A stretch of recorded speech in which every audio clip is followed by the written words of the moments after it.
देखिए, जैसे एक पतीले में से 4 दाना चेक करके पता चल जाता है कि भात पका कि नहीं पका। अगर ये 16 के 16 जा रहे हैं तो मुझे तो लग रहा है 40 के 40 एनडीए को जा रहे हैं। मैं समझ रहा हूँ कि महाराजगंज में भाजपा की जीत जो है 2.5 लाख वोटों के अंतर से होने वाली है। लेकिन मोदी का मैजिक इतना बड़ा है। बता दूं, मैं सारण की बात कर रहा हूँ। चलिए अब सारण चलते हैं। सारण में मैं 7 दिन घुमा हूँ, 122 सभाएं मैंने वहाँ किया है और बिल्कुल लोग एंटी बैठे हुए थे भूमिहार वहाँ पे, चोकर विभाग के चलते, मेरे टिकट कटने के चलते थे। लेकिन जब उनके बीच में जाकर मोदी के काम को याद दिलाया तो 122 के 122 बूथ जो है 90% पोलिंग मोदी के फेवर में करने वाले हैं। मैं उनके बीच जाकर देखा तो मैंने पाया कि बाई एंड लार्ज, कुछ लोग जरूर हिना साहब के साथ में हैं, लेकिन बाई एंड लार्ज जो है वहाँ लोगों में कहा कि भाई हम मोदी छोड़ कर जाएंगे कहाँ। तो ये एक भावना जो है, मैं केवल भूमिहार की बात नहीं कर रहा हूँ, मैं हर जातियों की बात कर रहा हूँ। भूमिहार तो मैंने बाय द वे कह दिया, चूँकि अब भूमिहार का विषय आकाश और चोकरबा का विषय है तो मैं भूमिहार जाति की बात कर दी। सारण भाजपा जीतेगी 1 लाख के अंतर से, ठीक है। महाराजगंज 2.5 लाख के अंतर से, ठीक है। सीवान 3 लाख के अंतर से, गोपालगंज 4 लाख। तो नहीं हो रहा। 4 लोकसभा क्षेत्र में आपकी सीधी दखल है और सीधे तौर पर आपने बीजेपी की मदद की, जितना हो सकता है अपना काम छोड़कर सब यहाँ पे जमे हुए हैं। आपको लगता है कि मतलब कि इनाम मिलना चाहिए या मिलेगा भविष्य में ये इस काम का? 2019 याद है आपको? 2019 में भी मैंने बागी का रोल अदा किया था, जिसका पनिशमेंट मुझे 2022 से मिला टिकट काट के। मैं आज के गृह मंत्री जब तब राष्ट्रीय अध्यक्ष हुआ करते थे अमित शाह जी से 2 बार मेरी मुलाकात हुई। मैंने अपने लिए कुछ नहीं मांगा। ऐसा नहीं कि मुझे प्रलोभन नहीं दिया गया था, मुझे मंत्री पद और क्या क्या नहीं ऑफर किया गया था, लेकिन मैंने कहा कि नहीं, मैं अपने आप को बेच नहीं सकता। आज मैं बेच कर नहीं आया हूँ।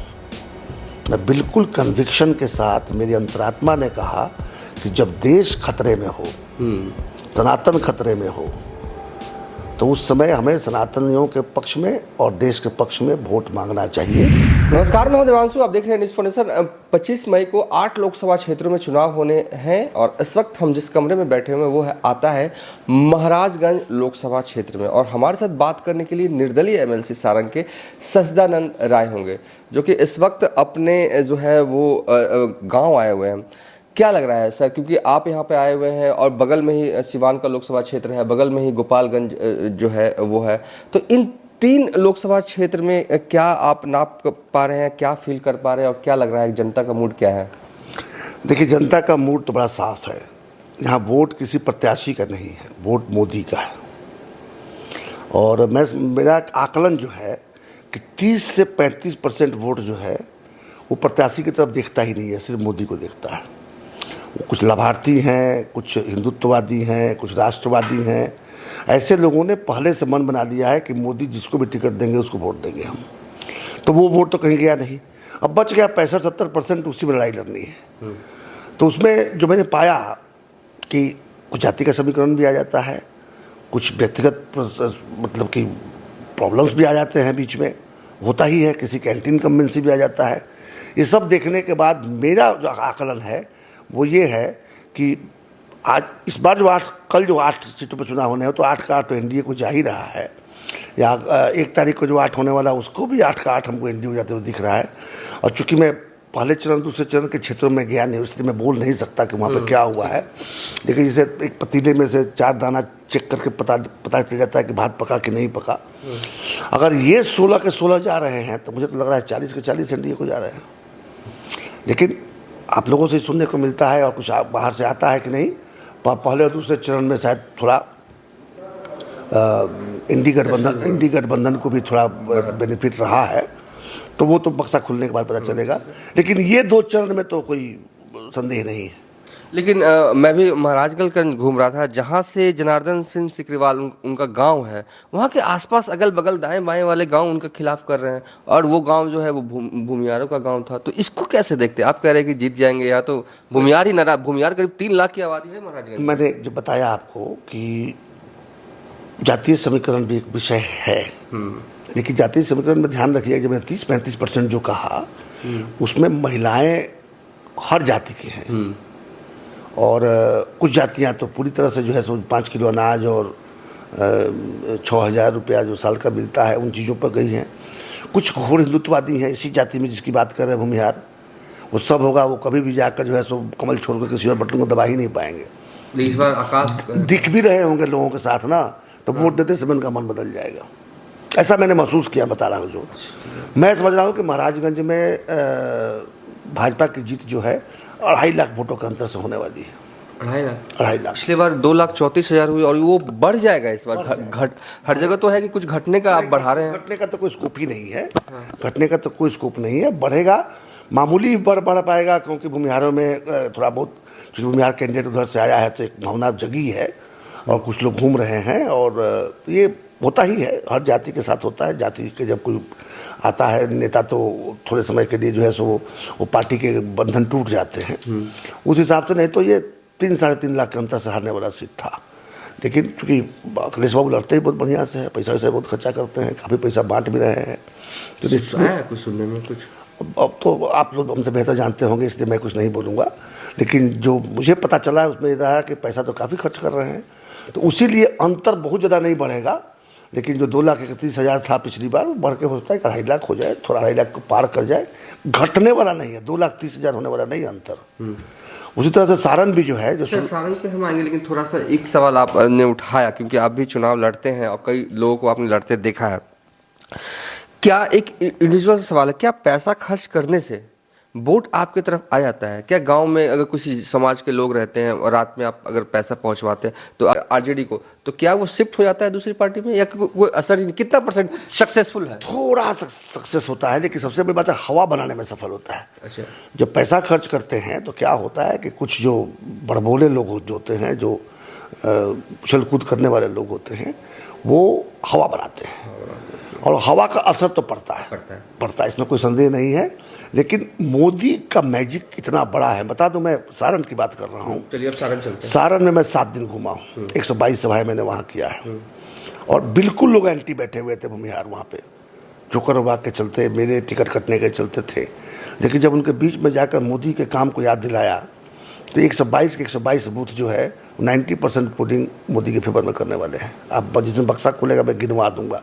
कारण क्या है कि लोग एक बात तो मानते हैं कि मोदी है तो मुमकिन है, उसमें तो कोई चीज़ नहीं है। और हर कोई किसी न किसी रूप में मोदी के कार्यों से प्रभावित हुआ है, वो चाहे राम मंदिर का निर्माण हो, चाहे वो धारा 370 और कश्मीर का नॉर्मलाइजेशन हो, चाहे वो 6,000 रुपये अकाउंट में आना हो, चाहे अनाज 5 किलो मिलना हो, चाहे कितनी योजनाएं हैं, अनगिनत योजनाएं हैं। सबसे बड़ी बात लोगों के अंदर एक आया है क्या कि मोदी जी के आने के बाद देश की धाक और साख बढ़ी है। और ये बड़ा युवाओं को खास करके बहुत पसंद करता है कि भाई मोदी जी के कारण जो है तो भारत का नाम बहुत आगे बढ़ा है। तो ये है। लेकिन आपने कहा कि सारण का जिक्र करते हुए कि भूमिहार यहाँ पर नाराज थे, आप लगातार कैंपेन किया, इसका असर हुआ कि अब लग रहा है कि भूमिहारों का वोट तो बीजेपी के लिए है और वो नाराज है। तो ये तो हो सकता है कि आपने तो सारण में बचा लिया, आप कितनी जगह पे बचा पाएंगे इस नाराजगी को? जैसे महाराजगंज में आकाश सिंह खड़ा है, तो उसका थोड़ा असर तो है ना। भूमिहारों को तो जाती, वहाँ भी चोकर होगा खड़ा था, तो चोकर बाबा के चलते भूमिहारों को लग रहा था कि हमारा वोट चोकर बाबा को जा सकता है। तो फिर मैंने समझाया कि नहीं, वोट बर्बाद मत कीजिए, आप जहाँ ट्रेडिशनली देते आए हैं वहीं दीजिए, क्योंकि लालू जी का परिवार सामने है। आपके वोट बर्बाद करने से लालू जी का परिवार जीत सकता है। अब ऐसी स्थिति में कल आपको फिर वो जंगल राज का सामना करना पड़ेगा। इन बातों को लोगों ने स्वीकार किया। मैं सिवान में 3 दिन घुमा हूँ। सिवान में बहुत ज़्यादा नाराजगी नहीं है, क्योंकि वहाँ कोई भूमिहार तो खड़ा नहीं है। भूमिहार वहाँ है भी नहीं, 60,000 है करीब। 60,000 हो या 5,000 हो, वो विषय नहीं है। हाँ, ठीक है। मैं उनके बीच जाकर देखा तो मैंने पाया कि बाई एंड लार्ज, कुछ लोग जरूर हिना साहब के साथ में है, लेकिन बाई एंड लार्ज जो है वहाँ लोगों में कि भाई हम मोदी छोड़ कर जाएंगे कहाँ। तो ये जो एक भावना जो है, मैं भूमिहार की बात नहीं कर रहा हूँ, मैं हर जातियों की बात कर रहा हूँ। भूमिहार तो मैंने बाय द वे कह दिया, चूँकि अब भूमिहार का विषय आकाश और चोकरबा का विषय है तो मैं भूमिहार जाति की बात कर दी। वरना बाई एंड लार्ज वो गरीब गुरबा हर जाति में, और ख़ास करके जो दबे कुचले जो समाज हैं, अति पिछड़ा और दलित जो हैं, वो पूरी तरह से मोदीमय है। और जहाँ तक फॉरवर्डों का सवाल है तो ट्रेडिशनली वो रहे हैं, सवर्ण तो ट्रेडिशनली मोदी के रहे हैं। स्थानीय मुद्दों को लेकर थोड़ा बहुत इधर उधर है जरूर, जैसे अगर मनाया जाए तो मान ले रहे हैं भाई। मैं आपको दावे के साथ बोल रहा हूँ कि जहाँ तक महाराजगंज का सवाल है, यहाँ के भूमिहार 20% से अधिक वोट आकाश जी को नहीं देने जा रहे हैं। 80% आज भी कमल छाप के लिए ही है। ओके। आपको दिखता होगा, लगता होगा कि 50% चला जाएगा, लेकिन 50-50 होने वाला नहीं है, क्योंकि उनके हृदय में कमल बैठा हुआ है। ठीक है। हाँ, सिवान में आपने कहा कि हिना शाह, लेकिन हिना साहब के स्थानीय पत्रकार मुझे बता रहे थे सर कि हिना साहब जहाँ भी प्रचार कर रही हैं, कह रही कि मैं तो बेवा हूँ, 3 बार लड़ी हूँ, मैं जीत नहीं पाई हूँ, अब मुझे जिता दिया। तो एक इमोशनल कनेक्शन हुआ है, वो स्थानीय पत्रकार मुझे बता रहे हैं। आप क्या लगा? नहीं, ठीक है, इमोशनल कनेक्शन है, इसमें कोई संदेह नहीं है, लेकिन ये भी देख लीजिए कि वहाँ पर MY समीकरण टूट रहा है। तो MY समीकरण टूटने का मतलब हो कि शक्ति तो ऐसी आपकी आधी हो गई। उसका फायदा अब मिल गया एनडी को। और फिर बता रहा हूँ, मोदी मैजिक, एक तरफ मोदी मैजिक है और दूसरी तरफ आप में विघटन है, तो लड़ाई कहाँ है उसमें? अच्छा, गोपालगंज में क्या देख पा रहे हैं? गोपालगंज एक तरफा है बिल्कुल। अब जाइएगा, जाना आज जा रहा हूँ, लेकिन बिल्कुल एक तरफा है, एक तरफा है, एकदम एक तरफा है। चलिए, एक आखिरी सवाल मेरा होगा कि आपने कहा ना कि मोदी मैजिक, यानी क्या है कि मोदी नाम केवल मोदी के नाम पर ही वोट पड़ा। दूसरी तरफ बिहार में जातीय समीकरण है, कौन किस पर कितना हावी होगा? क्योंकि हर लोकसभा क्षेत्र के अपने अपने समीकरण होते हैं। अगर जातीय समीकरण हावी हुआ तो मोदी वाले कैंडिडेट हार जाएंगे, अगर मोदी नाम अगर हावी हुआ तो फिर तो जातीय समीकरण धज्जियां उड़ जाएगी। तो आप क्या मान रहे हैं? कई क्षेत्रों पर आप जो है वो घूमे हैं, कई लोगों से 1 to 1 बात किया। सबसे बड़ी बात है कि बड़ी बड़ी सभाओं तो होती ही रहती हैं, लेकिन आपने 1 to 1 घुमा है। क्या मानते हैं कितनी सीटों पर मोदी मैजिक काम कर रहा है और जातीय समीकरण टूटता हुआ दिखेगा? देखिए, जातीय समीकरण बात समझिएगा, अगर हम यहाँ भूमिहारों, मैं महाराजगंज की बात करता हूँ कि अगर भूमिहारों में से 20% टूट रहा है तो राजपूत तो 100% एकत्रित हो रहा है। पहले तो रणधीर सिंह जब लड़ते थे तो राजपूतों में से 20, 30, 40, 50% तो टूटता था ना जी। आज तो खत्म हो गया वो। तो समीकरण जो होता है, जब एक पोलराइजेशन होता है तो उसका काउंटर पोलराइजेशन भी होता है। इस बात को समझना पड़ेगा ना आपको। तो वो देखिएगा, तो मोदी मैजिक के साथ में जो स्थानीय मुद्दे होते हैं, जो जातीय समीकरण होते हैं, वो सब टिकट बांटते समय इन बातों का ध्यान रखा ही जाता है ना कि कहाँ जाएंगे तो क्या होगा। तो ये जो कॉम्बिनेशन जो है, सबसे बड़ी समस्या क्या हो गई है कि जो हाथ छाप जो है कांग्रेस जो है, कांग्रेस का अपना तो कोई संगठन है ही नहीं। तो ऊपर से क्या है कि स्थानीय कैंडिडेट भी नहीं है, कैंडिडेट भी बाहर से आया है। तो यहाँ पैसे से खरीदे हुए कुछ कार्यकर्ता हैं, अपने कार्यकर्ता तो है नहीं, ना पार्टी से जुड़े हुए कार्यकर्ता हैं, न प्रत्याशी से जुड़े हुए कार्यकर्ता हैं। केवल जाति के नाम पर, पैसों के दम पर कुछ कार्यकर्ता उनको मिले हैं। आपको पता होना चाहिए कि ये आम चुनाव जो होते हैं वो कार्यकर्ता लड़ते हैं, आम चुनाव प्रत्याशी नहीं लड़ता, नेता नहीं लड़ता। तो उस मामले में कमजोर पड़ रहे हैं।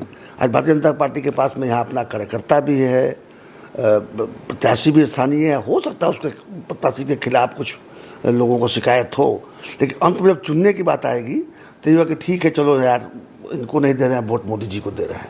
ऐसा मेरा आकलन है। इसलिए मैं कह रहा हूँ कि सारण भाजपा जीतेगी 1 लाख के अंतर से, महाराजगंज 2.5 लाख के अंतर से, ठीक है, सिवान 3 लाख के अंतर से, गोपालगंज 4 लाख के अंतर से। ये 4 सीटों का हाल जो है वो सजदारन राय ने बहुत बखूबी बताया, कितने कितने लाख से जो है हार रहा है। एक सवाल और रह गया फिर लेकिन हालांकि ये सवाल मैं 2 महीने बाद ही पूछ सकता हूँ, लेकिन पूछ ही लेता हूँ अभी कि आप देखिए, जब ये लग रहा था बिहार में पहले दूसरे चरण के बाद कि कहीं मोदी मैजिक फेल तो नहीं होगा, इट और बट वाली सिचुएशन थी, आप आगे आते हैं और एक तरह से कह सकता है कि बीजेपी का साथ देते हैं। मतलब एक ऐसे वक्त में जब लगा बिहार में कि कहीं मोदी मैजिक खत्म तो नहीं हो रहा, 4 लोकसभा क्षेत्र में आपकी सीधी दखल है और सीधे तौर पर आपने बीजेपी की मदद की, जितना हो सकता है अपना काम छोड़कर सब यहाँ पे जमे हुए हैं। आपको लगता है कि मतलब कि इनाम मिलना चाहिए या मिलेगा भविष्य में ये इस काम का? 2019 याद है आपको? 2019 में भी मैंने बागी का रोल अदा किया था, जिसका पनिशमेंट मुझे 2022 से मिला टिकट काट के। मैं आज के गृह मंत्री जब तब राष्ट्रीय अध्यक्ष हुआ करते थे, अमित शाह जी से 2 बार मेरी मुलाकात हुई। मैंने अपने लिए कुछ नहीं मांगा। ऐसा नहीं कि मुझे प्रलोभन नहीं दिया गया था, मुझे मंत्री पद और क्या क्या नहीं ऑफर किया गया था, लेकिन मैंने कहा कि नहीं, मैं अपने आप को बेच नहीं सकता। आज मैं बेच कर नहीं आया हूँ। मैं बिल्कुल कन्विक्शन के साथ, मेरी अंतरात्मा ने कहा कि जब देश खतरे में हो, सनातन खतरे में हो, तो उस समय हमें सनातनियों के पक्ष में और देश के पक्ष में वोट मांगना चाहिए।